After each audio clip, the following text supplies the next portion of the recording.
예측하시는 마켓메이커는 어디일까요? 네, 거래소 아님 대형은행일지 그들이 생각하는 수익구조는요? 질문 주셨는데요, 임성민님.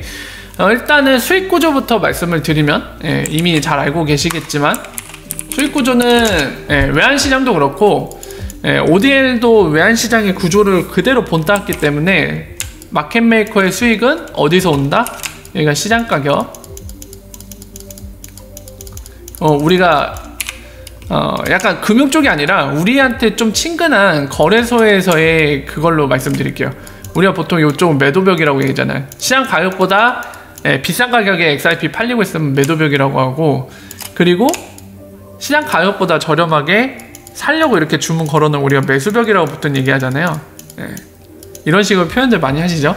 사실 마켓메이커 얘기할 때 금융 관점에서 접근할 때는 적절한 표현은 아니에요. 근데 오늘은 여러분들한테 좀 친숙한 표현을 빌리고자 이렇게 얘기를 합니다. 자, 그래서 아까 임성민 님이 질문 주신 거는 마켓메이커는 양쪽 포지션을 다 써요. 이들한테 시장 가격이 중요하진 않습니다. 뭐가 중요하냐면 시장 가격보다 내가 비싸게 XRP를 팔고 시장 가격보다 저렴하게 XRP를 사는 거를 원해요. 그러면은 시장 가격보다 저렴하게 사서 시장 가격보다 비싸게 판다. 그러면 이들의 수익은 어디에서 날까요? 바로 요 구간입니다.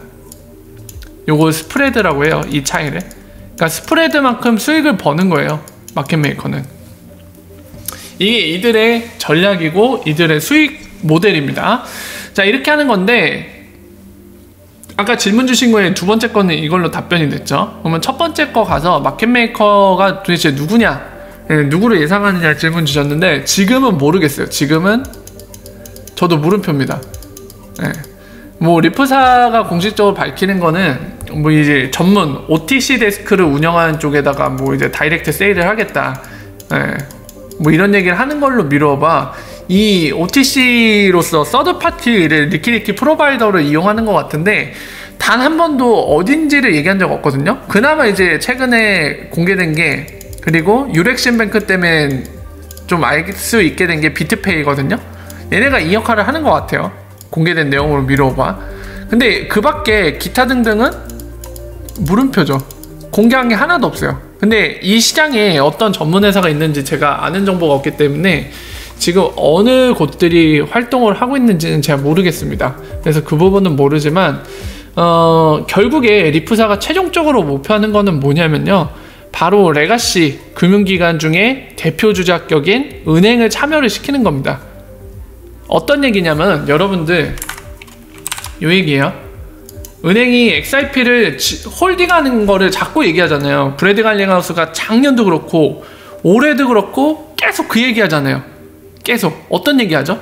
내년에는 은행들이 XRP라고는 아니죠. 내년에는 은행들이 디지털 에셋을 직접 홀딩할 거야. 내년에는 디지털 에셋을 직접 홀딩할 거야. 맨날 이 얘기하잖아요. 그게 왜 그러냐면은 뭐 여러 가지 규제나 또는 컴플라이언스, 법적인 요구사항 문제 충족도 있지만은 큰 범주로 봤을 땐 그 문제도 있지만은 이제 좀 디테일한 부분에 있어서 XRP를 초점을 맞춰서 보면은 XRP를 직접 홀딩하게 되면 뭐가 가능해지냐면은 요게 가능해지기 때문에 얘기를 하는 거예요. 제가 거듭 말씀드리지만은 이 크로스보더 페이먼트 시장, 잠깐만요, 외환 스프레드. 자, 페이먼트 시장에서 이제 지금 XRP로 하려는 게 실제 외환시장이랑 동일한 구조를 갖고 있다고 말씀드렸잖아요. 지금 말씀드린 것처럼 이 우리나라 국내 하나은행의 지금 외환 스프레드를 보고 계신데, 지금 보시면 이 외국의 법정화폐들 지금 보유를 하고 있고, 얘네들이 이제 현찰로 거래할 때, 살 때, 고객들이 이 미국 달러 살 때 어디에요? 환율이? 1184원에 팔겠다는 거잖아요, 은행이 갖고 있는 달러를. 그리고 은행한테 달러를 팔아서 한국 원화로 바꿀 때는 가격을 또 이렇게 매겨요. 되게 웃기죠? 고객이 달러를 팔아서 본인들이 가져갈 때는 1143원으로 하고, 고객들이 은행이 갖고 있는 달러를 사갖고 갈 때, 원화로 교환해서 갖고 갈 때는 1184원으로 합니다. 되게 웃기죠? 근데 여기 보시면 여러분들, 여기에 되게 아까부터 제가 예전부터 말씀드린 되게 그 단어가 뭐죠? 스프레드입니다. 이거 퍼센테이지 써있죠? 몇 퍼센트요? 1.75%예요. 굉장히 높은 겁니다, 여러분들. ODL 같은 경우는 효율이 잘 떨어질 때는 0.1% 미만까지도 나와요. 그러니까 이거의 한 10분의 1 수준까지도 나오는 거예요. 효율이 잘 떨어질 때. 뭐 그냥 번외로 말씀드리는 거고, ODL의 파워가 왜 센지가 여기서 나오는 겁니다. 스프레드 차이가 너무 커서 그래요. 자, 어쨌든 다시 돌아가서 이거잖아요. 이게 뭐죠? 지금 마켓메이커 역할을 하는 거예요. 외환에 있어서. 어떻게? 은행이 달러를 홀딩을 해놓고 있잖아요. 그래서 고객이 달러 필요하다고 하면 어떻게 해요? 내가 갖고 있는 달러를 비싸게 팔고, 그리고 은행한테 고객들이 와서 달러를 판다고 하면 어떻게 하죠? 시장 가격보다 낮은 가격에 달러를 사들이잖아요. 이게 뭔가요? 스프레드 차이만큼 수익을 얻는 거죠. 여기도 표시해놨죠? 마켓메이커 역할입니다. 자, 돌아가서 아까 XRP 은행이 홀딩하면 어떤 걸 할 수 있다? 요걸 할 수 있다. 지금 뭐죠? 오늘날의 암호화폐 거래소들이 하는 이 유동성 제공하는 거, 이걸 할 수 있게 되는 거예요. 그렇기 때문에 브래드 갈링하우스가 빨리 막 은행이 그거 이제 디지털 에셋을 직접 보유할 수 있게 그런 여건이, 규제나 법적인 요구사항이 그렇게 됐으면 좋겠다는 바람을 담아서 맨날 내년 전망할 때 그 얘기 하잖아요. 이번에 또 했어요. 이번에 또 했죠? 취급할 거라고. 자, 그게 좋은 이유가 바로 여기에 있습니다. 효율이 극대화돼요.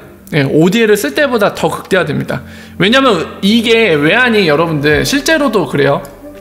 보시면은 은행들이 이렇게 외환 보유하고 있잖아요.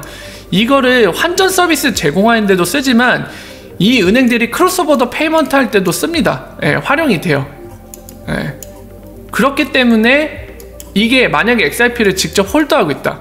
오늘날 같은 경우는 XRP를 보유하고 있는 게 암호화폐 거래소잖아요. 근데 암호화폐 거래소가 은행처럼 페이먼트 서비스 하는데 극히 일부 있지만은 대부분은 아니죠. 그냥 나는 암호화폐 거래소일 뿐이야. 이 안에서 사용자들이 암호화폐 갖다가 거래를 해.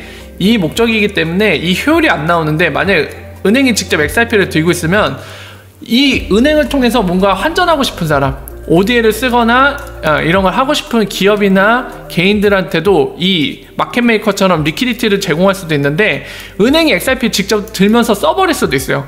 이게 여러분들 차이가 되게 큰 건데, 여러분 상상해보세요. 이 환전 서비스 위해서, 또는 얘네들이 크로스보더 페이먼트 하기 위해 이 달러 에나 보유하고 있잖아요. 이거 뭘로 보유하고 있을 것 같습니까? 실제 현찰일 수도 있고요. 현찰도 당연히 갖고 있겠죠. 왜냐면 은행 와서 환전 서비스 하는 고객들한테 줘야 되잖아요, 실물을. 그러니까 직접 들고 있는 종이돈도 있죠.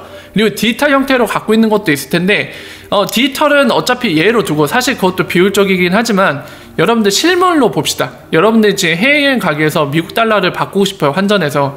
그럼 은행 찾아가잖아요. 지점에 가서 달러 바꿔주세요 하면 바꿔주죠. 바꿔줄 때 지금 얘기한 것처럼 미국 달러 진짜 카운팅해갖고 실물 페이퍼를 주잖아요. 종이돈을. 그죠? 이거 갖다가 여러분들 크로스보더 페이먼트 할 수 있나요? 프리펀딩 된 돈도 아닌데 해외 은행에? 못하겠죠. 근데 여기서 극명한 차이가 나는 겁니다. XRP 블록체인이잖아요.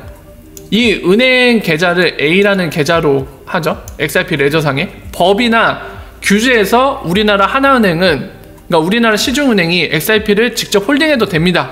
회계장부에서 보유해도 돼요. 허락을 했어요. 그러면 할 수도 있겠죠. 본인이 필요하다면. 그래서 했다고 칩시다. 그러면 A라는 계정에, XRP 레저상에 A라는 계정에 하나은행이 들고 있어요.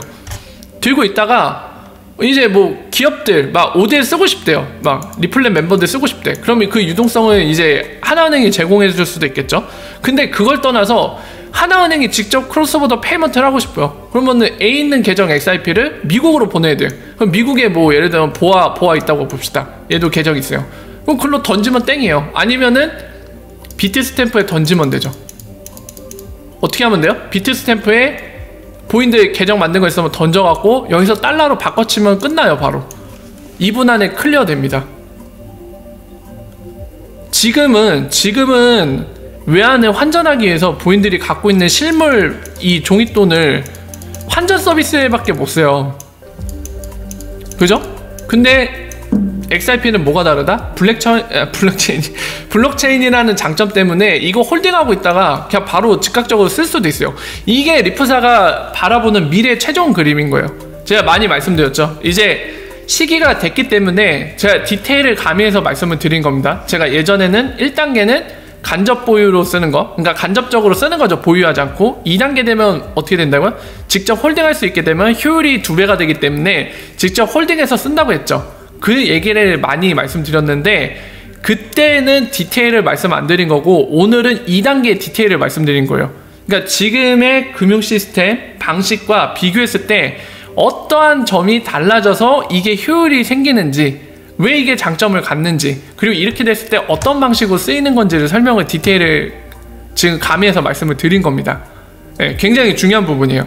지금 리프사는 이런 구조 자체를 XRP라는 블록체인으로 이 장점을 활용해서 이거를 뒤집을 수 있다고 생각하는 거예요. 게임 체인저로서. 물론 리프사의 생각입니다. 그렇게 될지 안 될지는 우리가 지켜봐야 될 문제고, 일단은 리프사의 비즈니스 모델은 요건 거예요.